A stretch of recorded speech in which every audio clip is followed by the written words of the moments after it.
तो पिछले पार्ट में हाओ चेन ऊपर से नीचे गिरने वाला था, लेकिन यह देखते ही ये हुआ तुरंत उसे बचा लेता है और अब इनको एक साथ में देखते ही मास्टर नलान भी खुश हो जाते हैं। इसके बाद ये हुआ हाओ चेन से डेली प्रैक्टिस कराने लगता है। अब इस बात से मास्टर नलान भी खुश हो गया था और वह ये हुआ से कहता है कि यह लड़का कैसा है। इस पर ये हुआ कहता है कि किंचुआन का मेरा यह स्टूडेंट बिल्कुल भी उतना बुरा नहीं है और यह लड़का दूसरा मिस्टीरियस और पावरफुल लेगेसी भी है। अब ये हुआ के इस बात को सुनकर मास्टर पूछता है कि तुम्हारा अगला प्लान क्या है। तब ये हुआ कहता है कि कोई भी अगला प्लान नहीं है, बल्कि डीमन हंटर के ट्रायल को पास कराना अगला टारगेट है। इसके बाद ये हुआ बताने लगता है कि पूरे लीग में 5 year witch hunt group selection सबसे इम्पोर्टेंट गेम है, जिसमें सभी 6 टेम्पल के गोलकीपर यंग जीनियस एक साथ आएंगे, जिसके बाद उनमें से बेस्ट विच हंट ग्रुप को बनाया जाएगा। इसी के साथ हम देखते हैं कि हाओ चेन भी बहुत ज्यादा हार्डवर्क कर रहा था। अब ये हुआ आगे बताता है कि विच हंट डीमन को हंट करने के लिए जन्म लेते हैं, लेकिन हर चीता और लिटिल फिश को हजारों सैनिकों के रूप में थकाया जा सकता है। अब ऐसे ही धीरे धीरे हाओ चेन अपने बिस्ट के साथ में भी प्रैक्टिस करने लगता है, जिसके दौरान इसका बिस्ट कभी कभी इसके ऊपर भारी पड़ रहा था। इधर ये हुआ मास्टर से कहता है कि अब आपको मैसेज ब्लॉक कर देना होगा, लेकिन सिटी के बारे में एक छोटी सी इंफॉर्मेशन भी नहीं मिल सकती। इसके बाद ये हुआ मास्टर से कहता है कि मैं चाहता हूँ कि अगली कंस्पिरेसी में हाओ चेन का सिलेक्शन हो। अब इसी तरह से धीरे धीरे हाओ चेन की प्रैक्टिस चलती रहती है, जिसके दौरान वह खुद को बचाने के लिए ये हुआ के बनाए हुए एब्सोल्यूट डिफेंस टेक्निक का भी यूज करता है। इसके दौरान इसका बिस्ट भी इसकी मदद करने की कोशिश करता है, जिसके दौरान वह कभी कभी इसके लिए प्रॉब्लम क्रिएट कर देता है। इसके अलावा हाओ चेन लाइट एरो टेक्निक के बारे में भी अच्छे से सीखने लगता है, क्योंकि यह वॉरियर वेपन की सबसे ताकतवर अटैक स्किल है। इसी तरह से एक दिन हाओ चेन येहुआ के साथ में प्रैक्टिस करने जाता है, जिसके दौरान वह येहुआ पर अटैक करने की कोशिश करता है, लेकिन येहुआ अपने शील्ड का यूज करके इसके अटैक को आसानी से रोक देता है। इसके बाद जब येहुआ इसके ऊपर अटैक करने की कोशिश करता है, तब हाओ चेन एब्सोल्यूट डिफेंस का यूज करके खुद को बचा लेता है, जिसकी वजह से येहुआ का अटैक इसे कुछ भी नहीं कर पाता। और इसी तरह से प्रैक्टिस करते करते एक दिन हाओ चेन बड़ा हो जाता है, जिसके दौरान इसका बिस्ट भी येहुआ पर अपने फायर मैजिक से अटैक करने की कोशिश करता है, लेकिन येहुआ इसके अटैक से हर बार खुद को बचा लेता है। यह देख अब हाओ चेन येहुआ पर अटैक करने की कोशिश करता है, लेकिन येहुआ भी इसके हर अटैक से खुद को बचा लेता है और हाओ चेन इसे टच भी नहीं कर पाता।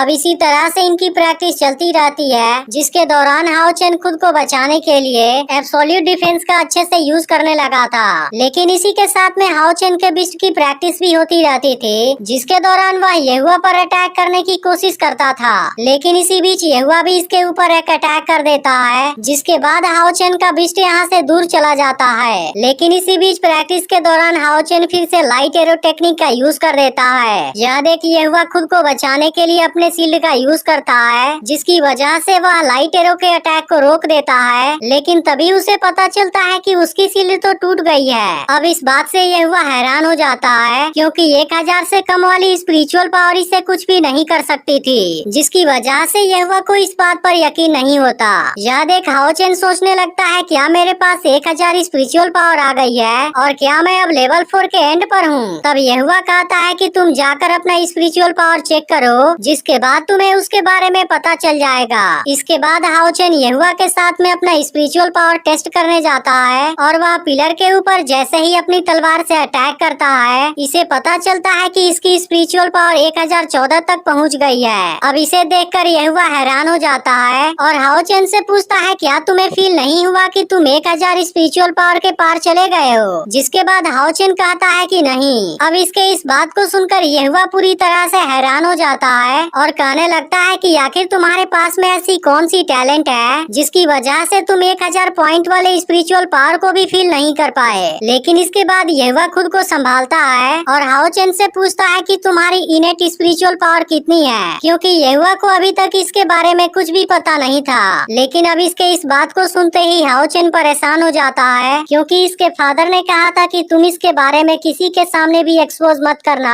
और इसके अलावा तुम यह भी मत बताना कि मैं एक डिसिप्लिन वॉरियर हूँ, नहीं तो इसकी वजह से हाओ चेन के सन ऑफ लाइट वाली आइडेंटिटी रिवील हो जाएगी। तभी येहुआ कहता है कि तुम्हें इसके बारे में बताने की जरूरत नहीं है, क्योंकि यह तुम्हारी प्राइवेसी है, इसलिए तुम इस क्वेश्चन के बारे में भूल जाओ। इसके बाद येहुआ यहाँ से जाने लगता है, लेकिन तभी हाओ चेन येहुआ यहुआ से कहता है कि मैं आपको इसके बारे में बताऊंगा। इसके बाद हाओ चेन यहाँ पर एक शील्ड क्रिएट कर देता है ताकि इनके बीच के बातचीत को कोई भी ना सुन पाए। इसके बाद हाओ चेन यहुआ से कहता है कि आप मेरे फादर के जैसे हैं, इसलिए दूसरों के लिए यहाँ सीक्रेट ही रहेगी, क्योंकि मेरे लिए आप एक फादर के जैसे हैं। अब हाओ चेन के इस बात को सुनकर यहुआ को अपने ऊपर प्राउड फील होने लगता है और वह कहता है कि मुझे एक बहुत अच्छा स्टूडेंट मिला है। इसके बाद हाओ चेन इसे बता देता है कि मेरी इनेट स्पिरिचुअल पावर 97 पॉइंट है। अब इस वक्त यहुआ इमोशनल हो गया था, लेकिन वह जैसे ही उसकी बातों पर ध्यान देता है वह पूरी तरह से हैरान हो जाता है। इसके बाद वह सबसे पहले यहाँ के शील्ड को और पावरफुल बना देता है। इसके बाद यहुआ कहने लगता है कि तुम जब छोटे थे तब तो तुम्हारे पास में इतनी ज्यादा स्पिरिचुअल पावर नहीं थी। तब हाओ चेन बताता है कि मैं अपनी अवेकनिंग के बाद ड्रिंक लिंगलोंग के साथ में मर्ज हुआ था, जिसकी वजह से मेरी स्पिरिचुअल पावर टेम्पररी थोड़ी सी घट गई थी। अब इसके इन सभी बातों से यहुआ बहुत ही ज्यादा हैरान हो गया था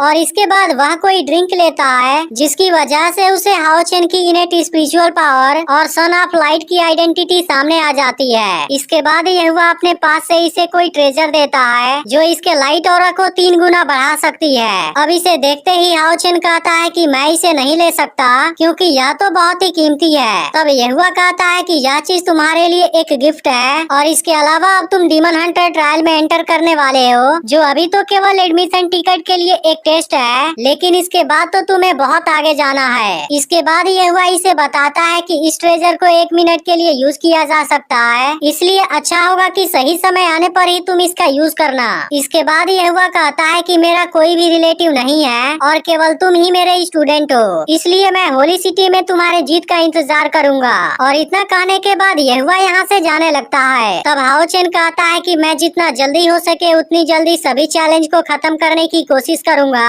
और उसके बाद मैं होली सिटी में आपसे मिलने के लिए आऊंगा। लेकिन इस वक्त यहुआ हाओ चेन के सन ऑफ लाइट के आइडेंटिटी के बारे में सोचने लगता है और कहने लगता है कहीं तुम ही तो इंसानों के सेवियर नहीं हो जिसका हजारों सालों से इंतजार था। अब कुछ देर के बाद ली सिन हाओ चेन से मिलने आती है, जहाँ हाओ चेन इस वक्त कोई आर्मर पहनने वाला था। इसके बाद ली सिन इसे एक पावरफुल आर्मर दिखाती है जिसको इसने इसी के लिए बनाया है। इसके बाद ली सिन बताती है कि इस आर्मर का नाम चेन यिनचिंग काई है, जिसमें कि लाइट इंचेंटमेंट है। अब इसे देखकर हाओ चेन कहने लगता है कि यह तो काफी एक्सपेंसिव है। इस पर ली सिन कहती है कि तुम्हें इसके बारे में सोचने की जरूरत नहीं है और अब तुम इसे ट्राई करके देखो।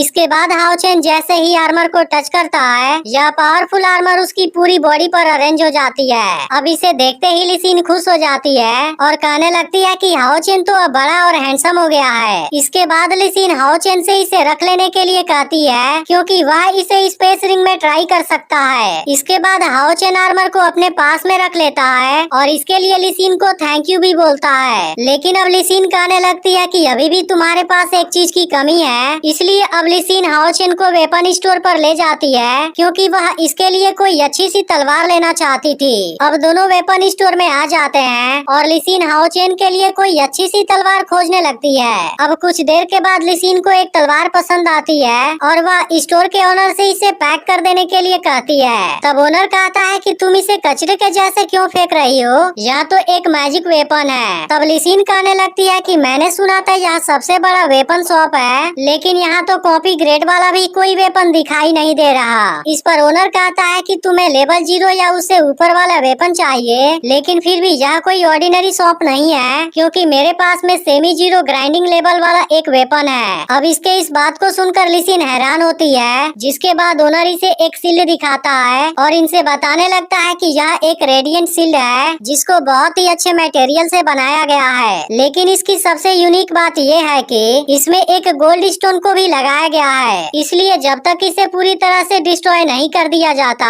तब तक कोई भी डैमेज इसका कुछ भी नहीं कर पाएगी। अब इसे देख ली सिन सोचती है कि यह शील्ड हाओ चेन के लिए बहुत ही अच्छा रहेगा, इसलिए ली सिन यह शील्ड ले लेती है। लेकिन इसी वक्त यहाँ पर एक लड़की आ जाती है और कहती है कि मैं भी इसे चाहती हूँ। अब इसकी वजह से दोनों इसे लेने के लिए लड़ने लगती हैं क्योंकि यहाँ पर केवल एक ही ऐसा शील्ड था। अब इनके झगड़े की वजह से खुद स्टोर का ओनर भी कंफ्यूज हो जाता है, जिसके बाद ये दोनों अपने अपने पावर का यूज करना शुरू कर देती हैं। जिसके बाद एपिसोड यहीं पर एंड हो जाता है। लेकिन अगर आपने इसके पिछले पार्ट को मिस कर दिया हो तो लेफ्ट वाली वीडियो जरूर देख लेना और वीडियो को जितना ज्यादा हो सके उतना ज्यादा लाइक करना, ताकि मुझे भी ऐसे ही वीडियो क्रिएट करते रहने का मोटिवेशन मिल सके।